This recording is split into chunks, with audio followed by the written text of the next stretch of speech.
कहानी की शुरुआत में हमें एक लड़की को दिखाया जाता है जो बाथरूम में नहा रही थी। लेकिन जब वो नहाकर बाथरूम से बाहर आती है तो बाहर कुछ लोग अपने चेहरे पर अजीब से मास्क लगाए उसके इंतजार में खड़े होते हैं। वो लड़की उन्हें देखती है और जोर से चिल्लाती है। इसी के साथ ये सीन यहीं पर कट हो जाता है। अब आखिर ये लोग हैं कौन और इन्होंने इस लड़की के साथ क्या किया, चलिए जानते हैं। कहानी की शुरुआत में हमें फरहाना नाम की एक औरत को दिखाया जाता है जो एक मुस्लिम फैमिली से, साथ ही फरहाना की शादी भी हो चुकी है। फरहाना का हस्बैंड और उसके 3 बच्चे इसी के घर में रहते हैं।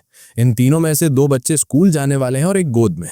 फरहाना के फादर की जूते की दुकान है जिसमें फरहाना का भाई भी काम करता है। अभी के वक्त में ये दुकान इतनी नहीं चलती, लेकिन एक वक्त था जब यही दुकान इतनी चलती थी कि उसी की कमाई से फरहाना के अब्बू ने अपनी तीनों बेटियों की शादियां की। साथ ही फरहाना का भाई बहुत ही सीधा साधा आदमी है, लेकिन उसकी आमदनी इतनी भी नहीं कि वो अपने बच्चों को स्कूल में पढ़ा सके। अब घर के ऐसे हालात देखकर फरहाना अपने फादर से पूछती है कि अगर आप कहें तो मैं कोई जॉब कर लूं। लेकिन फरहाना के अब्बू पुराने ख्यालात के आदमी थे, उन्हें घर की औरतों का बाहर काम करना बिल्कुल भी पसंद नहीं। यहाँ तक कि फरहाना के पास अपना मोबाइल फोन भी नहीं है। जो भी कॉल आती है वो घर के लैंडलाइन पर आती है, जिसे रिसीव करने की भी इजाजत फरहाना को नहीं होती। अब कोई रास्ता न देखते हुए फरहाना अपने पड़ोसी से कुछ पैसे उधार मांग ताकि घर का खर्चा चल सके। फिर वो करीम के साथ अपने एक दोस्त की शादी में जाती है जो कि क्रिश्चियन है। यहाँ फरहाना सबको देखकर सोच रही होती है कि आखिर इन लोगों की लाइफ कितनी अच्छी है, मेरी लाइफ कब ऐसी हो। तभी फरहाना को उसकी बचपन की एक दोस्त मिलती है जिसका नाम रतिया हो। बातों बातों में रतिया फरहाना की तकलीफ समझ जाती है और अपनी कंपनी के बारे में बताती है। वो कहती है कि कल तुम वहां आ जाना क्योंकि मेरी कंपनी में इंटरव्यू चल रहे हैं। फरहाना इस जॉब इंटरव्यू के बारे में करीम को बताती है जो दूसरे दिन फरहाना को वहां लेकर जाता है। इंटरव्यू देने के बाद जब फरहाना बाहर निकलती है तो करीम को बताती है कि मेरा इंटरव्यू क्लियर हो गया।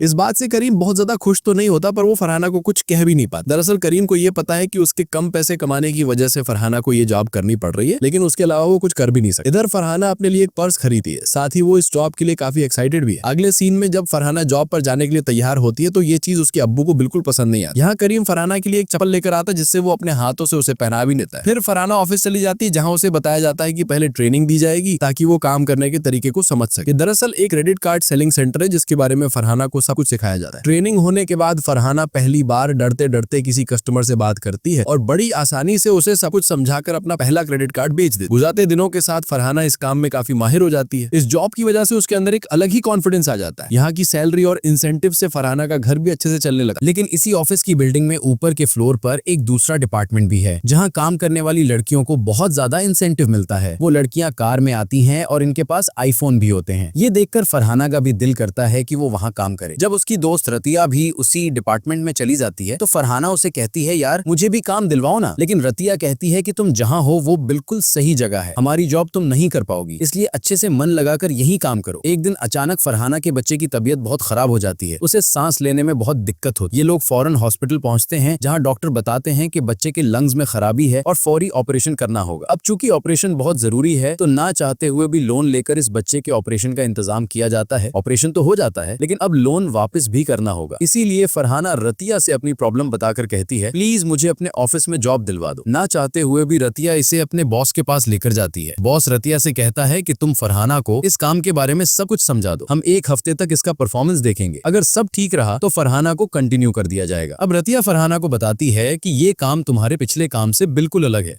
ये दरअसल एक ऑनलाइन कॉलिंग चैट सर्विस है जिसमें लोग सिर्फ इसलिए आते हैं ताकि लड़कियों से अपनी मन मर्जी की बात कर सकें। यहाँ एक तरह से हमें लोगों से फोश बातें करनी पड़ती हैं। जितना ज्यादा वक्त तुम किसी कस्टमर से बात करोगी उतना ज्यादा पैसा बनेगा। साथ ही यहाँ कुछ उसूल भी हैं, जैसे कि तुम किसी कस्टमर को अपने बारे में कुछ भी नहीं बता सकती, हता कि अपना असली नाम भी नहीं। अगर किसी ने ऐसा किया तो वीक इसकी कंप्लेन बॉस से कर देगा, जिसके बाद उस लड़की को निकाल दिया जाएगा। वीक की यहाँ यही मेन जॉब है कि वो सारे कॉल्स रिकॉर्ड करे और इनकी रिकॉर्डिंग सुने। ये सब बताने के बाद रतिया अपने क्लाइंट से बात करने लग जाती है, जिनकी बातों को सुनकर फरहाना को काफी बुरा लगता है। जब वो घर जा रही होती है तो उसे ऐसा लगता है कि जैसे सब उसे गलत नजर से देख रहे हों। यहाँ पर फरहाना को परेशान देकर करीम उससे उसके पीछे का कारण पूछता है। फरहाना उसे बताती है कि आज एक कस्टमर ने मुझसे काफी बुरी तरीके से बात की। करीम हंसते हुए उससे कहता है अरे इसमें घबराने की क्या बात है, ये तो जॉब का पार्ट है। जैसे कि मैं रोज अपनी दुकान में लोगों के पैरों में चप्पल या जूते पहनाता हूँ, लेकिन बाहर ऐसा नहीं करता। तो जब तक जॉब करने के दौरान कोई तुमसे किसी भी तरह बात करे वो बिल्कुल ठीक है, लेकिन जॉब के बाहर अगर वो ऐसा करे तो फिर उसे सबक सिखाना बनता है। अब करीम की इस बात से फरहाना को थोड़ी हिम्मत मिलती है, इसीलिए वो दोबारा से उसी ऑफिस में पहुंच जाती है जहां वो रोतिया से पूछती है कि आखिर ये लोग ऐसी बातें करते क्यों हैं। साथ ही वो ये भी कहती है कि लड़कियां यहाँ पर कैसे काम कर लेती है, ये तो गलत है ना। रोतिया फरहाना को समझाते हुए कहती है यार ये सिर्फ एक सर्विस है जिसके जरिए लोग अपने मन की उन बातों को एक अजनबी से कह पाते हैं जो वो अपनी बीवी से नहीं कह सकते। कम से कम ये लोग राह चलती लड़की के साथ गलत तो नहीं करते। अब फरहाना को इतना समझाने के बाद वो लोगों से बात करने के काम में लग जाती है। इस दौरान उसके पास काफी अजीब अजीब लोग कॉल करते हैं। इसी ऑफिस में सोफिया नाम की एक लड़की भी काम करती है जो सबसे ज्यादा बात करके हमेशा टॉपर बनी रहती है। खैर, अगले दिन भी फरहाना का स्ट्रगल जारी रहता है। वो किसी भी क्लाइंट से बात करने में कंफर्टेबल फील नहीं करती। तभी उसके पास एक क्लाइंट की कॉल आती है जो उससे फहश बातें नहीं करता बल्कि काफी रिस्पेक्ट से बात करता है। ये सुनकर फरहाना काफी खुश होती है। उसे लगता है कि ये आदमी दिल का बहुत अच्छा है। यहाँ जिस आदमी ने फरहाना को कॉल किया था उसका नाम डिलन था, लेकिन वो अपना नाम फरहाना को नहीं बताता। फरहाना भी रूल के हिसाब से उसे अपना नाम आयशा बताती है। इसके बाद फरहाना और डिलन के बीच रोज लंबी लंबी बातें होना शुरू हो जाती हैं, जिससे फरहाना का परफॉर्मेंस काफी अच्छा हो जाता है। अब इसके आगे सिर्फ सोफिया ही होती है। एक दिन फरहाना डिलन से कहती है, मैं जल्द ही ये जॉब छोड़ने वाली हूँ क्योंकि मुझे ये काम सही नहीं लगता। इस पर डिलन उसे कहता है, आयशा नहीं, ऐसा मत करो, मुझे सिर्फ तुमसे बात करने में अच्छा लगता है। हम दोनों के बीच एक अजीब सा कनेक्शन बन गया है। अब डिलन की ये बात फरहाना को काफी अच्छी लगती है और वो इस जॉब को कंटिन्यू करने का इरादा कर लेती है। एक दिन ऐसे ही बात करते वक्त डिलन फरहाना की बातों से जान जाता है कि वो एक मुस्लिम है। इस पर फरहाना चौंक जाती है, लेकिन अब तक वो डिलन पर इतना भरोसा करने लगी होती है कि कम से कम अपने रिलीजन के बारे में तो उसे बता सके। यहाँ इनकी बातों को वेग बहुत गौर से सुनता है क्योंकि उसे पता है कि डिलन और फरहाना के बीच कुछ तो पका चल रहा है। डिलन फरहाना से कहता है, अभी तो रमजान का महीना चल रहा है तो तुम रोजे रखकर इतनी बात कैसे कर लेती हो, तुम आराम कर लिया करो। इस दौरान वो उसे अपना म्यूजिक भी सुनाता है। फिर कुछ देर के बाद कहता है, मैं तुम्हें एक गिफ्ट देना चाहता हूँ। फरहाना उसे कहती है, आप मेरी जगह किसी भिखारी को दे दीजिएगा, यही मेरे लिए सबसे बड़ा गिफ्ट होगा। अब घर जाते वक्त मेट्रो स्टेशन पर फरहाना एक भिखारी के पास एक पैकेट देखती है जिस पर आयशा लिखा होता है। पूछने पर वो भिखारी बताता है, ये मुझे एक आदमी ने दिया है, उसने कहा था कि ये पैकेट आयशा नाम की लड़की को देना है और साथ ही उसने काफी पैसे भी दिए। ये सुनकर फरहाना जब इस गिफ्ट को खोलती है तो इसमें संदूवन नाम का एक म्यूजिकल इंस्ट्रूमेंट होता है, जिसे देखकर फरहाना का चेहरा खिल उठता है। वो सब कुछ भूल जाती है। मगर अगले दिन ऑफिस जाने पर फरहाना को डिलन की कॉल नहीं आती। वो परेशान हो जाती है कि उसके साथ क्या हुआ होगा। उसके पास लगातार अलग अलग लोगों की कॉल आ रही होती है जिन्हें वो काट देती है। वो 2 दिन इंतजार करती है मगर अभी तक डिलन की कोई कॉल नहीं आती। इसलिए वो सोफिया के साथ जाकर अपने लिए एक मोबाइल लेती है, साथ ही सोफिया को अपने पैसे देती है ताकि वो उसके लिए एक सिम ले आए। इसके बाद फरहाना एक न्यूज़पेपर में एक हेडलाइन देखती है जिसमें लिखा होता है कि एक म्यूजिशियन की एक्सीडेंट की वजह से मौत हो गई जो किसी लड़की से ऑनलाइन चैटिंग करता था। ये खबर पढ़कर फरहाना को लगता है कि ये शायद डिलन है। इसी दौरान अचानक से फरहाना के पास डिलन की कॉल आ जाती है। वो फरहाना से कॉल ना करने के लिए माफी मांगता है और बताता है कि मेरा फोन खराब हो गया था, इस वजह से तुमसे बात नहीं कर पाया। फरहाना कहती है, मुझे तो लगा आपको कुछ हो गया है। इससे मुझे ये सबक मिला है कि जिंदगी बहुत छोटी है, इसमें किसी को कुछ भी हो सकता है, इसीलिए मैं आपसे मिलना चाहती हूँ। ये सुनकर डिलन सबसे पहले उसे अपना असली नाम बताता है और कहता है, मैं तुमसे कल ईद के दिन मिलना चाहता हूँ, जिसके लिए फरहाना राजी हो जाती है और कहती है, मैं तुम्हारे लिए बिरयानी लेकर आऊंगी। अब इनकी इस मीटिंग के बारे में पता चलते ही वे पहले तो सब कुछ अपने बॉस को बताने के बारे में सोचता है, लेकिन फिर वो खुद को रोक लेता है क्योंकि वो भी फरहाना की तरह उस आदमी को देखना चाहता है। अगले दिन फरहाना खुशी खुशी बिरयानी बनाती है, लेकिन जब बाहर जाने का वक्त आता है तो उसे घर से बाहर निकलने का मौका नहीं मिलता। शाम को जब सभी लोग घूमने जाने का प्लान बनाते हैं तो वो जाने से मना कर देती है। फिर सबके जाने के बाद वो एक डब्बे में बिरयानी पैक करके डिलन से मिलने के लिए निकल पड़ती है। रास्ते में करीम फरहाना को कहीं जाते हुए देख लेता है और चुपचाप उसका पीछा करता है। मेट्रो स्टेशन जा पहुंचती है जहां वेग भी मौजूद होता है। वो भी फरहाना की तरह डिलन को देखना चाहता है, लेकिन तभी अचानक से फरहाना को रोतिया की कॉल आती है जो उसे बताती है कि सोफिया अपने क्लाइंट से बाहर भी मिला करती थी। वो उसे एक होटल के कमरे में लेके गया जहां और भी लोग मौजूद थे। वो भी सोफिया के साथ एंजॉय करना चाहते थे। इस अफरा तफरी में गलती से सोफिया के गले में एक धारदार चीज घुसने की वजह से उसकी मौत हो गई। दरअसल मूवी की शुरुआत में इसी सीन को दिखाया गया था। ये बात सुनकर फरहाना के पैरों तले जमीन खिसक जाती है और वो बिरयानी वाला डब्बा वहीं छोड़कर वापस घर आ जाती है क्योंकि उसे लगा है कि उसके साथ भी सोफिया जैसा हो सका है। जब वो वापस आती है तो घर पर पहले से पुलिस मौजूद होती है जो सोफिया के लिए आई थी, क्योंकि सोफिया के पर्स से उन्हें फरहाना का आधार कार्ड मिला था जो वो सोफिया से वापस लेना भूल गई थी। फिलहाल पुलिस वाले फरहाना से पूछताछ करके चले जाते हैं, लेकिन फरहाना के फोन के बारे में पता चलने और ये सब कुछ होने की वजह से उसके अब्बू उस पर काफी गुस्सा करते हैं, मगर करीम उससे एक लफ्ज भी नहीं कहता। बल्कि अगले दिन जब फरहाना रोतिया को कॉल करके जॉब पर आने से मना कर देती है तो करीम उससे कहता है, अगर तुम ऐसे अचानक जॉब छोड़ दोगी तो लोगों को लगेगा कि जरूर तुमने कुछ किया है, इसलिए तुम्हें वहाँ जाना चाहिए। करीम की बात मानकर फरहाना दोबारा ऑफिस जाती है जहाँ सोफिया की मौत की वजह से सभी लड़कियों को यहाँ के नियम अच्छी तरह समझाए जाते हैं, साथ ही उन्हें सिक्योरिटी पर्पस के लिए पेपर्स भी दिए जाते हैं। इसके बाद सभी अपने काम पर लग जाते हैं। इसी दौरान डिलन की कॉल आती है जिससे फरहाना बड़े ही प्रोफेशनल अंदाज में बात करने की कोशिश करती है। डिलन पूछता है, कल तुम मुझसे मिलने क्यों नहीं आई? इस पर फरहाना रूठ कर कहती है, हम कभी नहीं मिलेंगे और अब से मैं तुमसे इस इस तरह बात नहीं करूंगी। मैं यहाँ अपना काम करने आती हूँ, ना कि कोई रिश्ता बनाने। फरहाना की ये बात सुनकर डिलन कॉल काट देता है। कुछ दिनों तक उसकी कोई कॉल नहीं आती। फिर एक दिन डिलन के बारे में बात करते वक्त रोतिया फरहाना से कहती है, तुम्हें उससे पहले सारी बात समझनी चाहिए थी, ऐसे रूड बिहेवियर नहीं करना चाहिए था। अगर अब उसका फोन आए तो तुम उससे सब कुछ अच्छे से बताना। ये बात सुनकर फरहाना डिलन को सब कुछ सच बताने का मान जाती है। तभी अचानक से डिलन का फोन आता है। फरहाना कुछ कह पाती उससे पहले ही वो कहता है, तुम्हें लगता है कि अगर तुम मुझसे बात नहीं करोगी तो मैं तुम्हारे बारे में पता नहीं लगा पाऊंगा। जब मैंने तुम्हें फोन नहीं किया था तो मैं तुम्हें फॉलो कर रहा था, तुमने मुझे मना किया है और अब देखो मैं तुम्हारे साथ क्या करता हूँ। यहाँ डिलन फरहाना का असली नाम लेकर उसे पुकारता है। साथ ही वो उसके ऑफिस से लेकर घर का एड्रेस भी जान चुका होता है। वो कहता है, मैं कब तक तुम्हें फॉलो करता रहूंगा जब तक तुम सबक सीखकर खुद मुझसे मिलने नहीं आते। डिलन की ये बातें सुनकर फरहाना काफी घबरा जाती है। वो डरते डरते अपने घर जाती है क्योंकि उसे लग रहा होता है कि डिलन कहीं उसका पीछा ना कर रहा हो। इधर घर पहुंचते ही वहाँ आयशा नाम का एक पार्सल आता है। इसे देखकर करीम उस पार्सल को वापस दे देता है और कहता है, इस एड्रेस पर कोई आयशा नाम की लड़की नहीं रहती है। अगले दिन ऑफिस में डिलन फरहाना को दोबारा कॉल करता है। इस पर फरहाना कहती है, अगर तुमने मुझे परेशान करना बंद ना किया तो मैं पुलिस में तुम्हारी शिकायत कर दूंगी। डिलन कहता है, शौक से कर दो, लेकिन एक चीज याद रखना, मेरे पास तुम्हारी सारी कॉल रिकॉर्डिंग मौजूद है, उन्हें मैं तुम्हारे अब्बू और परिवार को दिखा दूंगा। ये सुनकर फरहाना को समझ नहीं आता कि वो करे तो करे क्या। घर जाते वक्त वो देखती है कि एक काली शर्ट पहना हुआ आदमी उसका पीछा कर रहा है। वो उसे चकमा देने की कोशिश करती है और बाद में उसे पता चलता है कि वो कोई और नहीं बल्कि उसका शौहर करीम है। घर पहुंचकर वो करीम से सवाल करती है, अगर तुम्हें मुझ पर शक था तो नौकरी पर क्यों भेजा। इस पर करीम वही बिरयानी वाला डब्बा दिखाते हुए कहता है, इस दिन भी मैंने तुम्हारा पीछा किया, वहाँ मुझे समझ में आ गया कि तुम्हें किसी से कोई खतरा है, इसलिए मैं तुम्हारा पीछा इस तरह करता हूँ ताकि कोई तुम्हें नुकसान ना पहुँचा पाए। बाकी तुम मुझे कुछ बताओ या नहीं, मैं तुमसे कुछ नहीं पूछूंगा, लेकिन कल से तुम्हें छोड़ने और लेने में मैं ही आऊंगा। ये बात मानकर फरहाना रोज करीम के साथ ऑफिस आने जाने लगती है। इधर वीक को पता चलता है कि डिलन फरहाना को कैसे टॉर्चर कर रहा है, इसलिए वो कुछ ऐसा सिस्टम कर देता है कि डिलन की कॉल फरहाना को छोड़कर बाकी सभी लड़कियों के पास जाए। इस बात से डिलन पूरी तरह बौखला जाता है, इसलिए वो अगले दिन आकर देखता है कि फरहाना ऑफिस अपने शौहर के साथ आ रही है। वो गुस्से में करीम का एक्सीडेंट करवा देता है। फिर करीम का फोन चुराकर फरहाना को कॉल करके बताता है, तुम्हारे शौहर को मैंने सजा दी है जो तुम्हें मिलनी चाहिए थी, बाकी फिक्र न करो, वो बच गया है और हॉस्पिटल में है। ये सुनते ही फरहाना करीम को देखने हॉस्पिटल जाती है। वहाँ पता चलता है कि करीम के पैर में चोट आई है, लेकिन कोई सीरियस बात नहीं है। अब अगले दिन फरहाना डिलन का सामना करने के लिए तैयार हो जाती है। वो हुसैन और फोन के जरिए उस दुकान तक पहुँचती है जहाँ से गिफ्ट खरीदा गया था। वहाँ से फरहाना को डिलन का क्रेडिट कार्ड का पता चलता है जो उसी बैंक का है जिसके ऑफिस में फरहाना पहले काम करती थी। फिर वहाँ के टेक्नीशियन की मदद से रोतिया और फरहाना को डिलन का एड्रेस और फोन नंबर वगैरह मिल जाता है। साथ ही ये भी पता चलता है कि डिलन इस वक्त एक मॉल में है, क्रेडिट कार्ड से शॉपिंग कर रहा होता है। वहाँ तुरंत पहुंचकर आखिरकार फरहाना डिलन को ढूंढ लेती है। इस दौरान एक फेक कॉल करके रोतिया फरहाना की उसे पहचानने में मदद करती है। फिर फरहाना अपने मुंह पर नकाब पहनकर डिलन का फोन चुराने जाती है क्योंकि उसी में उसके और डिलन के बीच हुई बात की सारी रिकॉर्डिंग्स मौजूद थी। लेकिन इससे पहले कि फरहाना फोन ले पाती, डिलन उसे पहचानकर उसका हाथ पकड़ लेता है। ये देखकर फरहाना उसकी आंख में पेपर स्प्रे झुड़क कर भाग जाती है। फिर वो फोन का लॉक खुलवाने के लिए एक दुकान पर जाती है, लेकिन जब फोन खुलता है तो फरहाना को इसमें कुछ नहीं मिलता क्योंकि इससे पहले ही डिलन सारा डेटा कहीं और मुंतकिल कर चुका था। ये देखकर फरहाना एकदम टूट जाती है क्योंकि डिलन उससे कहता है, अब मैं ये वीडियोस तुम्हारे शोहर को भेज दूंगा। इस बात को लेकर वो लगातार रात में भी फरहाना को टॉर्चर करता है, जिससे वो काफी घबरा जाती है। यहाँ तक कि जब वो करीम के पास जाती है तो उसके हाथ कांप रहे होते हैं और वो पूरी चाय वहीं गिरा देती है। इसी के साथ ये सीन खत्म होता है। अगले सीन में हम देखते हैं कि फरहाना दोबारा ऑफिस जाती है, जहाँ इस बार वो डिलन से कहती है, मैं अभी तुमसे मिलने तुम्हारे घर आ रही हूँ। ये बात सुनकर वो काफी खुश हो जाता है। इसी के साथ हमें एक और सीन दिखाया जाता है। जब ईद के दिन डिलन फरहाना से मिलने के लिए आया था, तब उसने पीछे से एक औरत को देखकर फरहाना समझा और छू लिया, लेकिन छूते ही उस औरत ने डिलन को एक जोर का थप्पड़ जड़ दिया। इस वजह से वहाँ सभी लोग डिलन को बड़े अजीब तरीके से देखने लगे। ये लम्हा उसके लिए बेइज्जती का सबब बन गया। तभी से वो बदला लेने के लिए और ज्यादा जुनूनी हो गया। खैर, उस वक्त फरहाना डिलन के घर पहुंच जाती है। वो सीधा करीम को कॉल करके कहता है, तुम्हारी बीवी मेरे पीछे हाथ धोकर पड़ गई है और वो इस वक्त मेरे घर पर मौजूद है। मैं लोकेशन भेज रहा हूँ, तुम आकर इसे ले जाओ। इधर डिलन फरहाना को देखकर कहता है, मैं तुम्हें पसंद करने लगा था। हमारी पहली मुलाकात के लिए मैंने सब कुछ सोच रखा था। अभी वो ये बातें कर ही रहा होता है कि करीम आ जाता है। इसे देखकर डिलन हैरान होता है, लेकिन करीम बिल्कुल भी हैरान नहीं होता क्योंकि पिछली रात चाय गिराने के बाद फरहाना ने करीम को सब कुछ बता दिया था। करीम ने भी गुस्सा नहीं किया बल्कि अपनी बीवी की परेशानी को समझा और फिर उसे अपनी पहचान की एक लेडी पुलिस ऑफिसर के पास ले गया। वहाँ उन्होंने एक प्लान बनाया कि कल फरहाना डिलन से मिलने के लिए जाएगी। फरहाना ने भी वैक के जरिए सबूत के तौर पर वो रिकॉर्डिंग्स पुलिस को दे दी। अब बस बाकी था कि पुलिस करीम के साथ आकर डिलन को रंगे हाथों गिरफ्तार कर ले। यहाँ पुलिस डिलन को रंगे हाथों पकड़ लेती है, जिस पर फरहाना कहती है, तुम एक साइको हो और तुम अपने अलावा किसी और से प्यार कर ही नहीं सकते। यहाँ इस कहानी कहानी के जरिए ये पैगाम दिया गया है कि खासकर लड़कियों को किसी अजनबी पर अंधाधुंध भरोसा नहीं करना चाहिए, चाहे वो कितना ही अच्छा और सीधा क्यों न लगे, क्योंकि आज भी हमारे आसपास ऐसे केसेस सामने आते हैं जिनमें लड़कियां ऑनलाइन फ्रॉड और क्राइम का शिकार हो जाती हैं।